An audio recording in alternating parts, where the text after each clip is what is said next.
Spot में खुश आमदीद। मैं हूँ अफशीन कुरैशी और मैं हूँ आपका होस्ट बिलाल खान और तमाम लोगों को एक बार फिर वेलकम बैक कहते हैं मॉर्निंग स्पॉट के अंदर। मॉर्निंग स्पॉट सुबह 10 बजे से 12 बजे ये टाइम बड़ा खास होता है और मुझे ये बाद में पता चला कि जो आपने और मैंने मिलकर ये स्टार्टअप लिया है मॉर्निंग स्पॉट का, इसको बड़ा देखा जा रहा है, पसंद किया जा रहा है और सोशल मीडिया पे ये कहा कि अब हम चाय का कप लेके जो है वो बैठ जाते हैं, लेकिन अनफॉर्चुनेटली चाय का कप आज आप लोग तो लेके बैठे हुए हैं, हमारी चाय अभी आ रही है।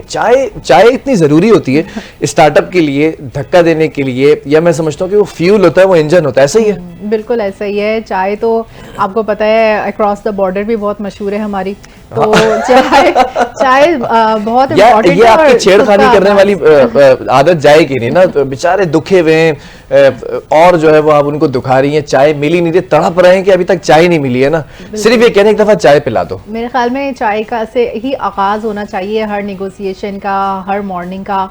और इसी के साथ आपसे अच्छी बात आज की डिस्कस करते चलें कि हम अक्सर कामयाब लोगों की कामयाबी को देखते हैं, लेकिन उनकी मेहनत और कोशिशों को एक नज़र नहीं देखते, जिसकी वजह से वो कामयाब होते हैं। इस बात में वाकई बड़ी सच्चाई है कि हम कहते हैं कि फला शख्स बहुत तरक्की कर रहा है, तो बातें तो बहुत करते हैं, लेकिन इसके पीछे उसकी कितनी स्ट्रगल शामिल है ये ज़रा हम लोग कम ही देखते हैं। अच्छा, होता ये है अफशीन के 3 तरह के लोग होते हैं ना। अब उन तीनों लोगों से व्यूअर्स आपका भी सामना हुआ होगा, आपका भी सामना हुआ होगा, और मेरा तो टकराव होता है ना, सामना नहीं होता, टक्करे मार मार के जाते हैं। एक ऐसे लोग होते हैं जो आपकी कामयाबी को देखकर रश्क करते हैं, मतलब कि यार व्हाट अ लाइफ। एक ऐसे होते हैं कि वो बिल्कुल ब्लाइंड स्पॉट पे खड़े होते हैं और अंधी तकलीद करते हैं ना, बिल्कुल आपको फॉलो करेंगे बिना किसी जाने के आपने क्या किया क्या नहीं किया, कि यार ये इतना कमाता है तो मैं भी ऐसे ही करूंगा, ये ऐसा खुश है तो मैं भी ऐसा करूंगा। देखते कि उनका अपना क्या, उनकी अपनी क्या सलाहियत है, उनमें कौन सी सलाहियत इतनी अच्छी है कि अगर वो उस पर फोकस करें तो वो ज्यादा बेटर परफॉर्म कर सकते हैं। लेकिन वो सामने वाले बंदे को रश्क से, हसद की नज़र से देख रहे होते हैं। इस तरह से ना वो खुद अपने एप्टीट्यूड को देखते हुए अपने फोकस को पाते हैं और ना ही दूसरे को उसकी मेहनत। ये तो होगा 2 तरह के लोग ना। तीसरे किस्म की थर्ड टाइप कौन सी होती है लोगों की? वो होते हैं बेहतरीन लोग।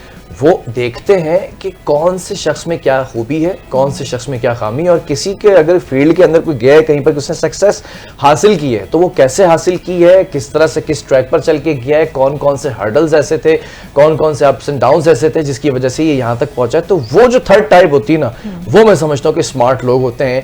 पहले जमाने में किया जाता था कि हार्ड वर्किंग करें, अब आप कहते हैं कि स्मार्ट वर्किंग करें। स्मार्टली वर्क करने का फायदा ये होता है कि मेहनत उतनी ही लगती है, लेकिन बहुत सारी जो आपके ऊपर परेशानियां, जो हर्डल्स आ रहे होते हैं, आप उसको भी टैकल करते हैं, साथ साथ चीजें रोलिंग में चल रही होती हैं। ऐसे ही अफशीन कुछ इस तरह के लोग आपको भी टकराते हैं?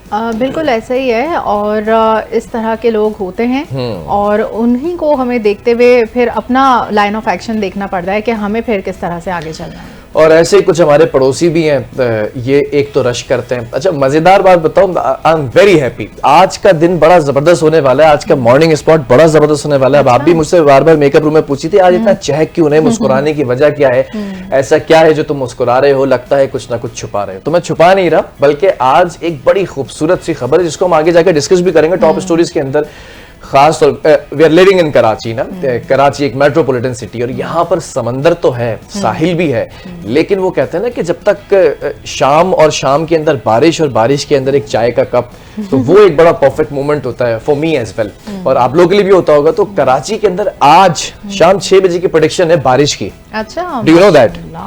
ये तो जबरदस्त, ये आपको सरप्राइज मिला ना, आप पूछ रही। अच्छा, अफशीन आके बैठी है, मस्त होके आके मेकअप रूम में बैठी है, मेकओवर हो रहा है, चेंज हो रही है सारी चीजें, डिस्कशन चल रहा है, ये क्या है, एकदम पूछती है कि आज आपके मुस्कुराने की ये वजह क्या, आज आप इतना चहक क्यों रहे? तो ये वजह थी कि शाम में जब हम निकलेंगे अपने दूसरे ऑफिस से तो फिर बारिश हो रही होगी, मजा आएगा। लेकिन बिलाल, यहाँ पर कहा जाता है कि बारिश हो रही होगी, लेकिन होते होते होते होते उसको काफी टाइम लग जाता है। मतलब कभी भी मैंने देखा है कि एज पर प्रेडिक्शन कराची में बारिश हुई नहीं है, बहुत तरसा के यहाँ पर। पिछले साल भी हमने बहुत सारी प्रेडिक्शंस देखी थी, लेकिन पिछले साल भी कम हुई थी। अब अगर अर्ली स्टेजेस के अंदर प्री मानसून है ये, तो इसमें अगर बारिशें हो रही हैं तो इट्स अ गुड साइन, इसको भी एंजॉय करना चाहिए। और मुर्तजा वहाब साहब जो मेयर कराची हैं, मुर्तजा वहाब साहब पूरे कराची में अब आपकी दौड़े लगने वाली। मुर्तजा वहाब साहब पिछली दफा भी हमने देखा कि बड़ा भाग दौड़ कर रहे थे अपनी गाड़ी के अंदर, पूरे अमले के साथ इधर से उधर घूम रहे थे, कहीं ड्रेनेज सिस्टम को सही करवा रहे थे, कहीं पर वो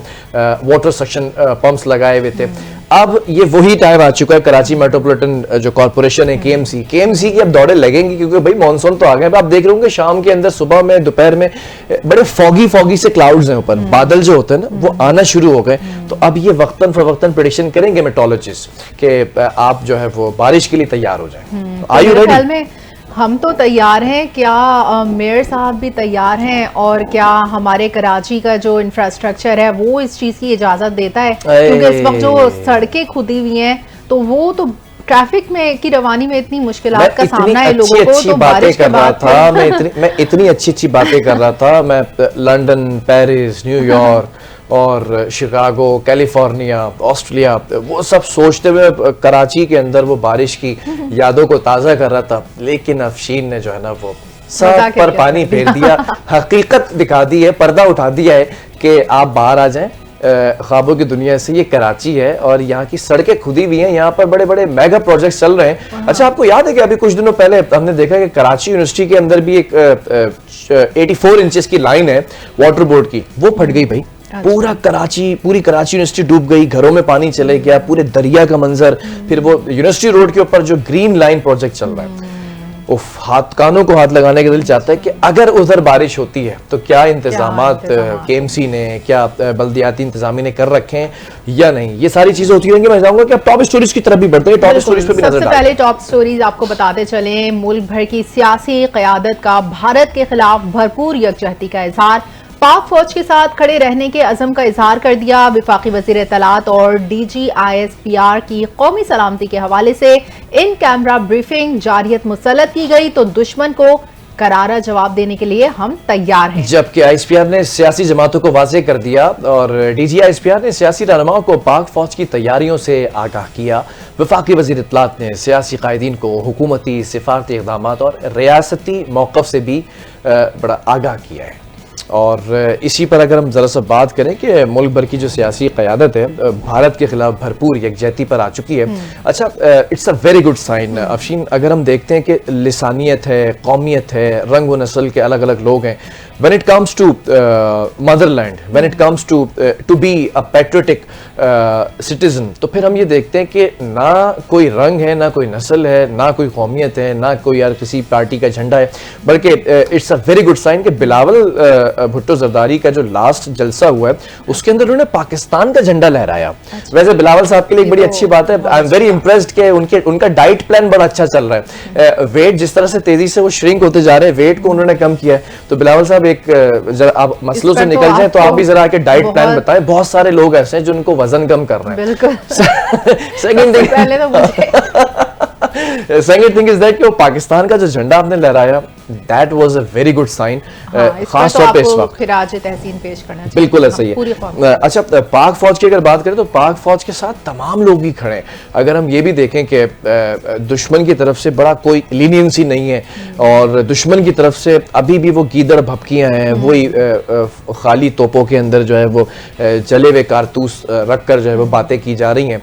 तो इस वक्त जो जवाब दिया है आर्मी चीफ ने या फिर ISPR की तरफ से जो मौक़िफ़ सामने आया है वो बड़ा काबिल गौर है। और सेकंड थिंग इज दैट कि अभी हमने ये देखा जो विच वी गोना डिस्कस कि कल हुआ क्या है। बेसिकली पाकिस्तान के जो खित्ता है उसकी ताज़ा तरीन सूरत हाल पर सलामती कौंसिल को ब्रीफिंग देने का जो है फैसला हुआ है, जबकि नायब वज़ीर आज़म वज़ीर ख़ारजा जो कि इसहाक़ डार साहब हैं, उन्होंने अक़वाम मुत्तहिदा में पाकिस्तान के मुस्तक़िल मंदूब को सलामती कौंसिल का इजलास बुलाने के लिए फ़ौरी इक़दामात की हिदायत भी कर दी है। और एलामिया के मुताबिक पाकिस्तान सलामती कौंसिल को भारत के जारहाना इक़दामात से आगाह करेगा। पाकिस्तान की जानिब से वाज़ेह किया जाएगा कि किस तरह भारतीय जारहाना इक़दामात खित्ते की सलामती को खतरे में डाल रहे हैं और जो सिफारती इक़दाम है वो पाकिस्तान की आलमी बरादरी के सामने हक़ाइक़ पेश करने की कोशिशों का एक हिस्सा है। ठीक है, ये भी एक बड़ी गौरतलब बात है कि इंटरनेशनल कम्युनिटी के साथ हम बड़ा इन टच हैं और इंटरनेशनल कम्युनिटी का एक बड़ा पॉजिटिव रिस्पांस आया है कि पाकिस्तान का जो एक नैरेटिव था जंग के हवाले से, या पाकिस्तान का जो नैरेटिव था हमेशा काउंटर किया जाता है। अफशीन, हमेशा हम देखते हैं कि हम डेट रे करते हैं, लेकिन इंटरनेशनल कम्युनिटी ने पाकिस्तान को बड़ा सपोर्ट किया है और बड़े पॉजिटिव उनके कमेंट्स हैं पाकिस्तान की गवर्नमेंट के लिए, पाकिस्तान की ब्यूरोक्रेसी के लिए, पाकिस्तान की डिप्लोमेसी के लिए, और पाकिस्तान की जो टॉप लीडरशिप है वो उससे बड़ा मुतमईन नजर आ रही है international community, which is a good sign. It's a good sign. और ये भी देखना चाहिए कि जो सलामती कौंसिल है उसके इजलास बुलाने के लिए जो फौरी इक़दामात की हिदायत की है तो वो भी बहुत अहमियत का हामिल है। और साथ ही इंटरनेशनल कम्युनिटी का इंटरवेंशन जो है वो बहुत ज़रूरी है इस टाइम, ताकि दोनों खित्ते पाकिस्तान और भारत जो कि ज़ाहिर एटमी सलाहियत रखते हैं उनको किसी भी जाहराना इक़दाम की तरफ नहीं जाना चाहिए। लेकिन मैं आपको आगे हम फर्दर डिस्कस करें इस पर, इससे पहले मैं आपको बताती चलूं कि जो मौसम की सूरत हाल आपने बताई है ना उससे तो दिल बाग बाग हो चुका है।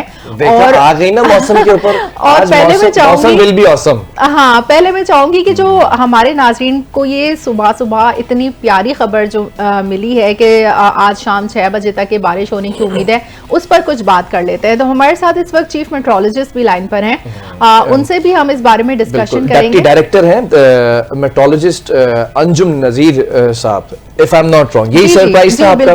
अंजुम साहब हमारे बड़े अच्छे पैनलिस्ट हैं और मौसम की जो ताज़ा तरीन अपडेट्स होती हैं वो देते हैं, और आज तो कराची वालों के लिए सरप्राइज है। देखते हैं क्या ये सरप्राइज ही है या फिर ये सिर्फ एक वो ख्वाब है जो कि पूरा नहीं होगा। अस्सलाम वालेकुम, वेरी गुड मॉर्निंग अंजुम साहब। जी वालेकुम सलाम, बहुत शुक्रिया, आपने तस्दीक कर ली कि मैं डिप्टी डायरेक्टर हूँ, बिल्कुल सही किया। क्योंकि मुझे याद है कि आप जो है वो जिस ओहदे पर फाइज हैं ये बड़ा इंपॉर्टेंस रखता है ये होता ना। Sir I just want to know कि एक सरप्राइज मुझे सुबह सुबह मिला, मूड अच्छा हो गया, मूड खिलखिला उठा, ये बता दें जरा आपके ये वाकई सही मैं खुश हूँ कि आज कराची वालों के लिए कुछ सरप्राइज है? जी बिल्कुल सरप्राइज ही है और 50-50 वाली है। एक्सपेक्टेड है कि आज शाम को जो है वो कराची में जो है वो आंधी गरज चमक के साथ बारिश हो जाएगी। अच्छा, मैं अभी बिलाल से यही डिस्कस कर रही थी कि कराची में जब भी बारिश की पेशिंग गोई की जाती है वो भी ऐसे वक्त में जब काफी अरसे बाद बारिश हो रही हो और मानसून की बारिश हो रही हो तो ये काफी टाइम ले लेती है। लेकिन इंटीरियर में जो बारिश हुई है और उसमें हमने देखा है कि सिंध के मुख्तलिफ शहरों में मिट्टी का तूफान और मूसलाधार बारिश भी हुई है। जैकबाबाद, लाड़काना, घोटकी, सक्खर में मूसलाधार बारिश हुई है, तो नशेबी इलाके जो हैं वो इसके बायस ज़ेरे आब आ गए हैं। और सक्खर और हैदराबाद समेत जो है आपको पता है कि वहाँ पर क्या हालात होते हैं। लेकिन यहाँ कराची में आप क्या देख रहे हैं, क्योंकि जब इंटीरियर में बारिश हुई तो कराची में भी फिर, क्योंकि मौसम मैं कल से थोड़ा सा मुख्तलिफ देख रही हूँ, बहुत ज़्यादा तेज़ धूप की तमाज़त नहीं है, इतनी शिद्दत नहीं है, इसका मतलब है कि बादल आ रहे हैं और यहाँ पर भी बारिश एक्सपेक्टेड है। हाँ जी बिल्कुल, आज सुबह रात गए अली सुबह जो है वो कराची में हल्का फुल्की गरज आलूद हवाएं चली हैं, कुछ इलाकों से जो है वो बूंदाबांदी की इतलात है जो एक्सट्रीम नॉर्थ ऑफ कराची के इलाके हैं। तो उसकी वजह से इस वक्त फजा में जो है वो थोड़ी सी मिट्टी वाली कैफियत है और जो हवा चल रही है वो नॉर्थ ईस्ट डायरेक्शन से चल रही है, यानी कि शुमाल मशरिक से, जिसकी वजह से आज नमी का तनासुब भी कराची में कतरे काम में है। ताहम इस बात की तवक्को है कि आज शाम तक जो है वो कुछ ना कुछ बारिश का सिलसिला हो जाएगा और ज्यादा इम्पैक्ट जो है अब बारिश का वो सिंध के साउथ ईस्टर्न इलाकों में होगा, जिसमें अगर आप देखें तो खैरपुर से लेकर थरपारकर तक का जो इलाका है बशमूल बदीन, मीरपुर खास, उमरकोट, हैदराबाद और आपकी साहिली पट्टी जिसमें ठट्टा सुजावल के अजला हैं और जामशोरो और उसके गिरदोनवा तकरीबन सिंध के अक्सर इलाकों में जो है वो वक्फे वक्फे से ये बारिश का सिलसिला तकरीबन 9-10 तारीख तक रह सकता है। अच्छा अंजुम नजीर साहब, ये बताइएगा कि मई के महीने में उमूमन कराची में बारिशें होती नहीं है, अक्सर अगस्त तक के जाता है ये मानसून का मौसम, तो अब ये जो अगर बारिश हो जाती है तो ये कंटिन्यूटी से चलेगी एज अ प्री मानसून या फिर सिर्फ ये आज के दिन होके खत्म हो जाएगी? देखें, पहले तो मैं ये आपकी तस्दीक कर दूं कि ये प्री मानसून नहीं है। अभी प्री मानसून जो है मुल्क में तकरीबन जून में आकर आता है। ये इस वक्त मगरबी हवाओं के सिलसिले की वजह से बारिश है। आपने ये देखा कि हमारे जो वेदर पैटर्न है, रेन पैटर्न है, अब वो थोड़े से शिफ्ट होते जा रहे हैं। अप्रैल जो है वो हमारा एक गर्म तरीन महीना गुजरा है, जो सेकेंड गर्म तरीन महीना था पाकिस्तान का 65 ईयर्स डाटा के हिसाब से। तो ये इंटेंस हीटिंग की वजह से जब मगरबी हवाओं के सिलसिले में मुल्क में अब अपना असर दिखाना शुरू किया तो वो मजीद जनूब तक उनका सिलसिला फैला, जिसकी वजह से इस बारिश का सिलसिला मई में हमें नजर आ रहा है। और जो मई में कराची में बारिशें कम होती हैं, ये सिलसिला जो है 9-10 तारीख तक जो है मुल्क के अक्सर जनूबी इलाकों में स्पेशली सिंध में बरकरार रहेगा और इस दौरान तवक्को है कि आने वाले दिनों में भी कराची में कभी हाँ और कभी ना वाली बारिश मिल सकती है। अच्छा, लेकिन हीट वेव का भी खदशा था और हीट वेव हमने फेस की पूरा एक वीक, और उसके बाद फिर थोड़ा सा मौसम के अंदर कुछ चेंज आया है। तो आगे अगर हम हीट वेव की बात करें या गर्मी की शिद्दत में कमी की बात करें, कुछ एक्सपेक्टेशंस हैं, व्हाट डू यू प्रेडिक्ट? देखें जी, अब जो हमने लेटेस्ट फोरकास्ट की है उसके मुताबिक भी जो हमारे आने वाले इस मई और जून के महीनों में जो दर्जे हरारत है वो मामूल से ज्यादा रहेंगे। तो जब ये सिलसिला बारिश बरसाने वाला इस खत्ते से निकल जाएगा तो एक मरतबा फिर गर्मी की कैफियत डेवलप हो जाएगी, फिर भी हीट वेव्स आ सकते हैं। ये सिलसिला जो है वो जून तक एक्सपेक्टेड होगा। ठीक है, मुझे आपने ये भी बताया था लास्ट टाइम कि 3 महीने तक हम प्रिडिक्ट कर लेते हैं इजीली, अगर उसमें कुछ चेंजेस ना हो। सो आप लोगों ने प्रिडिक्शन करके रखी है। इस बार अगर मॉनसून की बात करें तो वो स्टेरॉइड्स पर होगा या नहीं? देखिए जी, अगर हम मॉनसून की बात करते हैं तो अप्रैल के एंड में हमारा south Asian climate outlook forum होता है, जिसको हम सेस्कॉफ कहते हैं। तमाम साउथ एशियन कंट्रीज उसमें बैठते हैं, एक्सपर्ट्स बैठते हैं और कंसेंसस के साथ मॉनसून की फोरकास्ट होती है। सेस्कॉफ के मुताबिक इस साल कराची पाकिस्तान में जो मॉनसून है वो मामूल से ज्यादा रहने की तवक्को है। ताहम पाकिस्तान मेट्रोलॉजिकल डिपार्टमेंट की जो फोरकास्ट होती है वो मई के एंड या जून के आगाज में होती है। बिल्कुल ऐसे है। अच्छा, लास्ट ईयर हमने देखा था कि बारिशें उस तसलसल से नहीं हुई थी, खासतौर पे if you talk about capital of Sindh यानी कि कराची। लेकिन इंटीरियर के अंदर हमने वही सूरत हाल देखी पिछले कई सालों से, सैलाबी सूरत हाल तक हम देख रहे हैं। अगर हम ग्लेशियर्स को भी देखते हैं वो भी ज्यादा पिघल रहे हैं, फिर वो पानी की रफ्तार ज्यादा आती है। What do you predict overall? अगर सिंध की बात कर लें हम, तो सिंध में भी बारिशें मामूल से ज्यादा एक्सपेक्टेड है? जी बिल्कुल, सेस्कॉफ के मुताबिक तो ज्यादा ही एक्सपेक्टेड लग रही है। ठीक है, बहरहाल बहुत शुक्रिया। अंजुम नजीर साहब हमारे साथ मौजूद थे, डेप्टी डायरेक्टर हैं, मेट्रोलॉजिस्ट हैं। और चलें, इट्स अ गुड साइन कि कराची वालों के लिए स्पेशली कोई 50-50 है।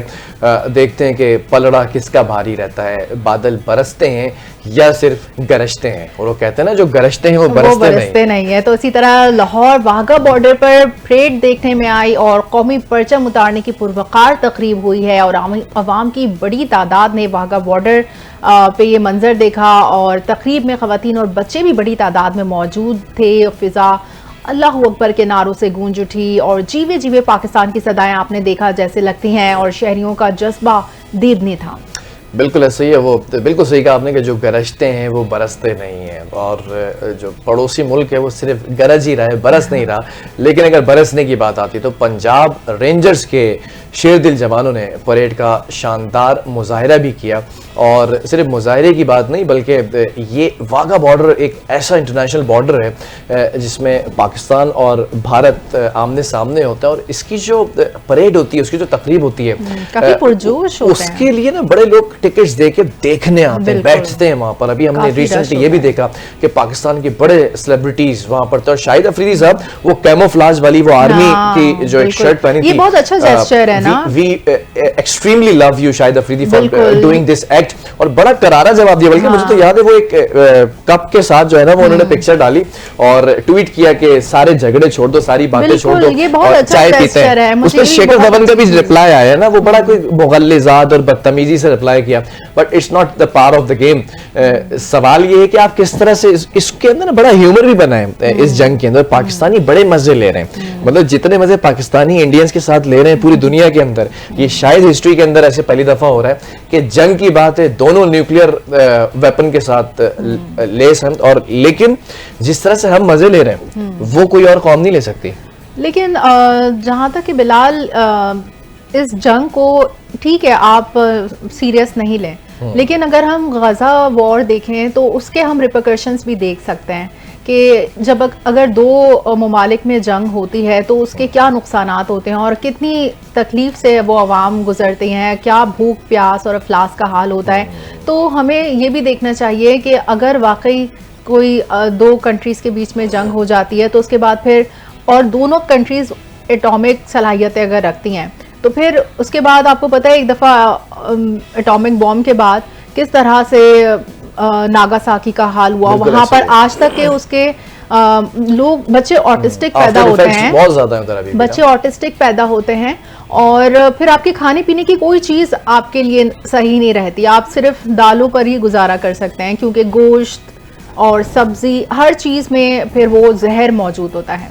अच्छा, जब आपने गज़ा की बात की ही है तो गज़ा के हवाले से भी मैं आपको ये बता दूं कि कल के रोज़ हमने देखा कि कराची में ख़ास तौर पे एक बहुत बड़ा जो है वो धरना हुआ और पूरा प्रोटेस्ट किया गया गज़ा के हवाले से, और मुफ्ती मुनीबुर रहमान साहब उसमें आए और उन्होंने बड़ा एक गर्मा गर्मी की है। दो चीज़ें बैक वक्त चल रही हैं। हमारे उलमाए कराम इस वक्त पहली सफ़ के अंदर हैं, फर्स्ट ईयर के अंदर हैं, और जो टीयर है उसमें आकर सबसे पहले ये बात कर रहे हैं दोनों तरफ, दोनों वाघा बॉर्डर पे यस, मुफ्तियान जो वाघा बॉर्डर पे गए, और बहुत सारे मुफ्ती हमने वहाँ पर देखे। मुफ्ती तारिक मसूद भी जो बड़े सोशल मीडिया के ऊपर वायरल रहते हैं 4 शादियों के हवाले से, तो वो भी वहां पर नजर आए और बड़ा उन्होंने ललकारा है मुफ्तियान ने, which is very good point two discuss over here. At least Wagah border पे किसी ने तो जाके अपनी रिप्रेजेंटेशन शो की, बिल्कुल, और ये बताया कि हम एक मुत्तहिद कौम है, और ये एक अच्छा स्टांस है। अच्छा, वहाँ पर जब ये सारे उलमाए कराम पहुँचे हैं तो उलमाए कराम ने बड़ा एक वाज़ेह पैगाम दिया कि हम अपने जो आर्मी है, हमारी जो यूनिफॉर्म ऑफिसर्स हैं, हम उनके साथ खड़े हैं। और ये सबसे एक पहली दफ़ा हुआ कि तमाम मुल्क के अंदर जितने भी आलम दीन हैं वो बाकायदा तौर पर उतर कर सामने आए हैं और बड़े फ्रंट लाइन के अंदर आके बड़ा ललकार रहे हैं। बॉडी लैंग्वेज बड़ी अग्रेसिव नजर आ रही है इस बार, वरना सालिसी का, तहम्मुल का पैगाम हमेशा से देते हैं, इस बार कुछ डिफरेंट है। इसी तमाम तर सूरत हाल पर बात करने के लिए हमारे साथ इस वक्त IR एक्सपर्ट मौजूद हैं, मुनव्वर हुसैन साहब, उनसे डिस्कशन कर लेते हैं इस हवाले से। मुनव्वर साहब, अस्सलाम वालेकुम, वेरी गुड मॉर्निंग। वालेकुम सलाम, आपको भी, आपके देखने और सुनने वाले सबको सलाम। मैं हमेशा कहता हूँ मुनव्वर साहब की आवाज़ इतनी एनर्जेटिक होती है कि सुबह सवेरे जो सो रहे होते हैं उनकी आंखें खुल जाती हैं और पड़ोसियों की जो आंखें हैं वो बाहर आ जाती हैं। मुनव्वर साहब, I just want to ask, start यहीं से कर लेते हैं, पहला आपका इनिशियल कमेंट ले लेते हैं। वाघा बॉर्डर के ऊपर हमारे मुफ्तियान भी मौजूद थे, ललकारा पाक फौज के साथ खड़े, पूरी पाकिस्तान की जितनी भी कम्युनिटीज़ हैं वो भी साथ हैं, इंटरनेशनली भी हमने बातचीत शुरू कर दी है, इंटरनेशनल कम्युनिटी भी सपोर्ट किया है, बहुत सारे ममालिक हमारे नैरेटिव को जो है वो इंडोर्स कर रहे हैं, उसको सराह रहे हैं। How do you see all this thing? बहुत जबरदस्त जी, कौम का हर फर्द, चाहे वो बूढ़ा है, जवान है, बुजुर्ग है, किसी भी शोबे से ताल्लुक रखता है, वो पाक फौज के साथ है। बल्कि जिन उलमा का आपने रेफरेंस दिया, उन्होंने तो ये भी कहा कि हमारे फौजी जवान जो बॉर्डर्स पे लड़ रहे हैं, न फकत ये कि हम उनके साथ हैं बल्कि उनके घर वालों का भी एहतराम, तकरीम और उसके साथ उनकी इमदाद हम करते रहेंगे। वो इसी तरह है जिस तरह हमारी माएँ हैं, और ये बड़ा उन्होंने लफ्ज़ दिया, और फिर कोई हिस्टोरिकल और इस्लामिक रेफरेंसेस भी उन्होंने इस हवाले से दिए थे। बहरहाल नई डेवलपमेंट्स बहुत ज़्यादा हैं इस वक्त। एक तो रात भी कोशिश की है भारत ने कि पाकिस्तान के अंदर दरअंदाजी करे कश्मीर साइड से, लेकिन हमारे रेडार अलर्ट थे और हमारी एयरफोर्स अलर्ट थी, हमारी लैंड फोर्सेस अलर्ट थी, और उसमें चाइना ने भी हमें साथ दिया, और चाइना का जो सैटेलाइट है इस वक्त फोकस किए हुए है भारत के ऊपर, तो उन्होंने भी बर वक्त हमें इंफॉर्मेशन पहुंचाई। अच्छा, DGISPR ने भी ब्रीफिंग दी है इस हवाले से, सलामती कौंसिल का इजलास हुआ है। जी, उस हवाले से भी बताइएगा। जी, ये सलामती कौंसिल वाली मेरी ये सेकंड खबर ये थी कि ये हमने फैसला किया था, बिकॉज जब भी इंटरनेशनल पीस एंड स्टेबिलिटी को खतरा होता है तो उस वक्त आप सलामती कौंसिल के इजलास को बुलाते हैं। तो पाकिस्तान ने यह फैसला किया कि सलामती कौंसिल के इजलास को बुलवाया जाएगा, सारी सिचुएशन और इंडिया के एक्शंस को बताया जाएगा, और जो जाफर एक्सप्रेस का मामला हुआ है उसकी भी वहां पे एक्सप्लेनेशन दी जाएगी कि ये हुआ क्या है और उसमें इंडिया की किस तरह की इन्वॉल्वमेंट है। और तीसरी बड़ी खबर यह है कि चाइना ने हिमालय के बॉर्डर जो इंडिया के साथ लगता है उस पर अपनी एक्सरसाइजेज शुरू कर दी हैं, और ये क्लियर कट सिग्नल है भारत को। और चौथी खबर तो आपके सामने से गुजरी होगी क्योंकि ये 2 दिन पुरानी खबर है कि बांग्लादेश के किसानों ने जो बॉर्डर फोर्सेस थी इंडिया की, उनको अच्छी खासी पिटाई लगा दी है। और 5वीं खबर आपके लिए ये है कि जो ईरान के फॉरेन मिनिस्टर अब्बास इराक्ची हैं वो पाकिस्तान में तशरीफ लाए हैं, और ये मीडिएशन का किरदार अदा करें बिटवीन इंडिया एंड पाकिस्तान। ये सारी आपने हमें खुशखबरी सुना दी है पाकिस्तान की फेवर में। अच्छा, मैं एक चीज और यहाँ पर ऐड करते चलूं कि मुनव्वर साहब, मुझे लगता है कि you are one of those analyst जो इंडियन चैनल्स के ऊपर भी बड़े बैठते हैं और देखे जाते हैं, और कॉन्फ्रंटेशन के अंदर आप हमेशा बड़े आगे होते हैं। सो आई पर्सनली रिक्वेस्ट कि जब भी आप बैठे तो जैसे आप मेरे साथ चाय का कप लेके बैठते हैं तो हम यकजहती के तौर पे चाय का कप जो है वो जरा हम आपस में शो किया करें, सेकंड थिंग इज दैट कि इंडियन अगर आर्म फोर्सेस की बात की जाए तो एक तरफ वो चाइना से मुठभेड़ कर चुका है, दूसरी तरफ हम देखते हैं कि उसने सबसे ज्यादा कश्मीर के अंदर एक बड़ा नंबर जो है वो फौज का वो डिप्लॉय किया हुआ है, तीसरी तरफ अगर हम पाकिस्तानी बॉर्डर्स पर आ जाते हैं, एलओसीज पर आ जाते हैं, तो उसके पास अभी फौज इतनी ज्यादा नहीं है, correct me if I am wrong, लेकिन अगर वो सारी फौजें वहां से दौड़ाकर यहां पर लेकर आते हैं पाकिस्तान से लड़ने के लिए, तो चाइना हमारा दोस्त है, चाइना हमारा साथी है, China will attack on India, ये एक बड़ा मसला है। ये 2-3 मसलों को जरा सा आप डिस्कस कीजिएगा और सेकंड पार्ट फिर मैं आपको अभी बता देता हूं इसी सवाल का, which you have to comment on that, आपकी मौजूदगी का फायदा भी उठाएं। हमारी जो इस वक्त एयरफोर्स है वो इतनी ज्यादा वेपनाइज्ड हो चुकी है, J-10C आ चुका है, वो राफेल के ऊपर ही उछल रहे थे, उनको पता चला कि अब कुछ नहीं हो सकता, 19-20 का ही फर्क है हमारे J-10C उनके राफेल में। तो जरा सा बताइएगा कि बहुत लाइट ले रहे थे और गीदड़ भपकियां दे रहे थे, अब पता चल गया कि कहानी खराब हो गई है। देखिए जी, वो पाकिस्तान की एयरफोर्स का तो इतना बड़ा अपर हैंड है, मैं नहीं कह रहा, ये जो वेस्टर्न आपके एनालिस्ट हैं जिसमें डेनियल मार्की, उन्होंने बड़ी अच्छी किताब लिखी नो एग्जिट फ्रॉम पाकिस्तान, उन्होंने इंटरव्यू देते हुए कहा कि भारत पाकिस्तान की कैपेबिलिटी को अंडर एस्टिमेट कर रहा है, स्पेशली पाकिस्तान की एयरफोर्स को, और उनका ये कहना था और बाकी एनालिस्ट का कि पाकिस्तान की एयरफोर्स के अंदर ये कैपेबिलिटी है कि 18 से 24 और 28 घंटे के दौरान पूरा जंग का नक्शा तब्दील कर सकता है। भारत की कैपेबिलिटी नहीं है पाकिस्तान की एयरफोर्स की कैपेबिलिटी को मैच करने के हवाले से, और उन्होंने पुलवामा का मिसाल दिया कि पुलवामा में जो भारत ने ब्लंडर, उन्होंने लफ्ज इस्तेमाल किया, जो ब्लंडर किया था और उसका नुकसान यह हुआ था कि अपना जेट फाइटर भी गिराया और एम्बैरेसमेंट हुई जब उनका पायलट पकड़ा गया।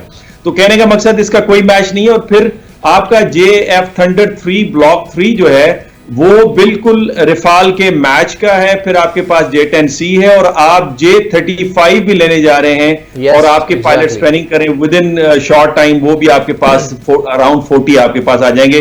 तो पाकिस्तान की जो एयरफोर्स है तारीख में भी और अब भी वो बहुत एडवांस्ड है एज कंपेयर टू इंडिया। अच्छा, ये बताइएगा पाकिस्तान के अलायंस में कौन कौन से मुल्क इस वक्त खड़े हैं कि जो पाकिस्तान को ऐसे टाइम पे सपोर्ट करने के लिए तैयार हैं, जैसे तुर्की हो गया और चाइना हो गया? देखिए जी, सबसे पहले तो मैं ये कहूंगा कि आपके जो आर्मी चीफ हैं सैयद आसिम मुनीर साहब, पहले तो ये बहुत बड़ी पर्सनालिटी है, उनका जो पर्सनालिटी ट्रेड है उसने इंडिया को पीछे हटने पे मजबूर किया है। दूसरी बड़ी पर्सनालिटी आपके चाइना के जो प्रेसिडेंट जी हैं, उनका बड़ा कलीदी किरदार नजर आ रहा है। तीसरी पर्सनैलिटी आपके प्रेसिडेंट ट्रंप ही हैं, चूंकि उन्होंने ये फरमाया था कि ये दोनों मेरे अच्छे दोस्त हैं, और ये ऐसा वाकया हुआ है जिसमें इंडिया इस बुरी तरह से एक्सपोज हुआ है कि जितने भी मेजर पावर्स हैं, यूएस है, चाइना है, रशिया है, सब ने पाकिस्तान के मौकफ को लिया है, इंडिया के मौकफ को नहीं लिया। जहां तक रीजन की बात करें तो रीजन में इस वक्त हमारे साथ बांग्लादेश खड़ा हुआ है, बाकी रीजनल कंट्रीज भी इंडिया से खुश नहीं है। और मिडिल ईस्ट में देखें तो ईरान, जिस तरह मैंने मीडिएशन का जिक्र किया, यूरेशिया में देखें तो टर्की, मैं टर्की के लिए कहता हूं हमारे ऐसे जबरदस्त रिलेशनशिप हैं जिसमें इफ्स एंड बट्स नहीं है। आजरबाईजान आपके साथ खड़ा हुआ है। तो ये रीजनल ममालिक हैं जो इस वक्त पाकिस्तान के साथ जुड़े खड़े हैं, और बाकी मुस्लिम कंट्रीज भी जो है इंडिया के नैरेटिव को बाय करने से उन्होंने इनकार किया है। अलबत्ता ये वो ममालिक हैं जो इस वक्त आपके पास खड़े हैं जिसमें भारत के अंदर इन पे बहुत ज्यादा क्रिटिसिज्म भी आपके नजर आ रही है। लेकिन ये कमाल है कि lieutenant major general Abdul Rahman जो है, जो भारत के राइफल के हेड हैं, उनका ये कहना कि अगर पाकिस्तान पे भारत हमला करता है तो उन्होंने बांग्लादेश की हुकूमत को कहा है कि आप बांग्लादेश अपना इंडिया के 7 सिस्टर्स के ऊपर काबिज हो जाएं with the help of China. ये बहुत बड़ा सिग्नल है। अच्छा, और बांग्लादेश का ये जो तनाव है ये ऐसे टाइम पर सामने आया है जबकि बांग्लादेश को कहा जाता तो पाकिस्तान से अलग हो गया है और ये सब प्रॉब्लम्स जो क्रिएट हुए थे, लेकिन अब जो है वो बांग्लादेश ऐसे वक्त पे सामने आ रहा है, तो इसके हवाले से आप क्या कहेंगे?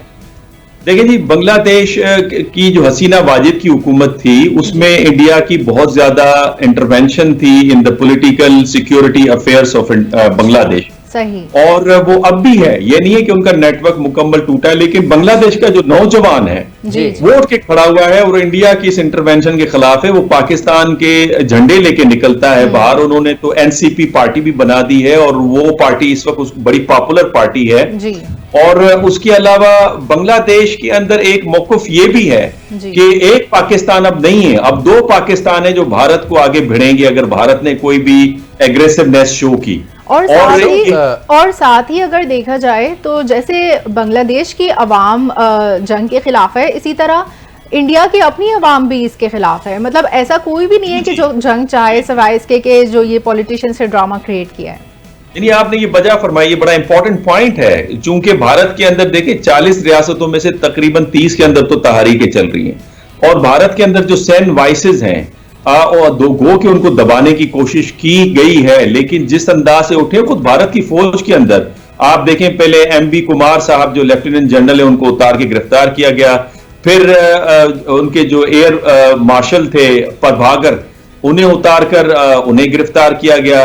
फिर रात एक और लेफ्टिनेंट जनरल की खबर आई है जिसमें उनको भी जो उनके इंटेलिजेंस के हेड थे उनको भी उतार दिया गया है। तो कहने का मकसद ये कि वहां पे भी आपको क्वेश्चननेस नजर नहीं आ रही, लेकिन अवाम में जैसे महा राठौर जो उनकी गायक भी हैं, यूट्यूबर भी हैं और टिकटॉकर भी हैं, उन्होंने जो बड़े सीरियस सवालात उठाए हैं भारतीय सरकार के ऊपर, वो तो ऐसे चुपते में हैं कि भारतीय सरकार इस वक्त उसको मुंह छुपाने का कोई रास्ता नहीं मिलता।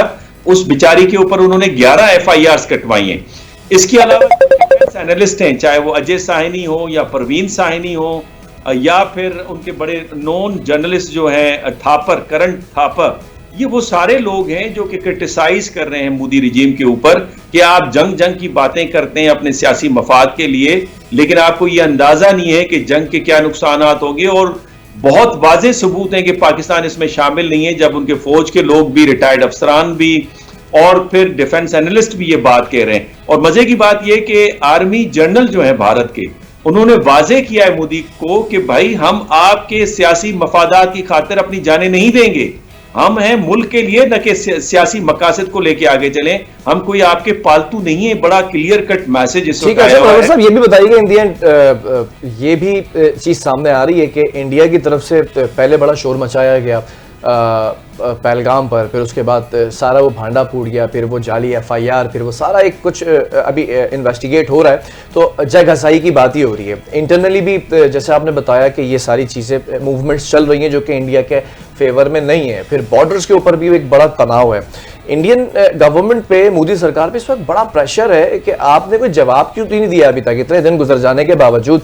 ना आप पहले तो वो झूठी सर्जिकल स्ट्राइक बता दिया करते थे, फिर वो अटैक्स की बात सामने आती थी, वो सारी चीजें होती थी, लेकिन इस बार आपने कुछ भी नहीं किया है। तो कितना प्रेशर बिल्ड हो रहा है गवर्नमेंट पे? नहीं, ये आप बिल्कुल बजा फरमा रहे हैं, प्रेशर तो अपनी जगह पे, लेकिन आर्मी जनरल जो है ना वो तो मिलिट्री प्रोफेशनल्स होते हैं, उन्हें तो पता है कि जंग करना कोई आसान काम नहीं होता। और मैं हवाला दूं, 1956 के अंदर एक ऑपरेशन मॉस्कीटर था जिसमें इजराइल, बरतानिया और फ्रांस ने यह फैसला किया कि हम स्वीज कैनाल के ऊपर हमला कर देते हैं इजिप्ट की, बिकॉज नासिर ने उसे नेशनलाइज कर दिया था।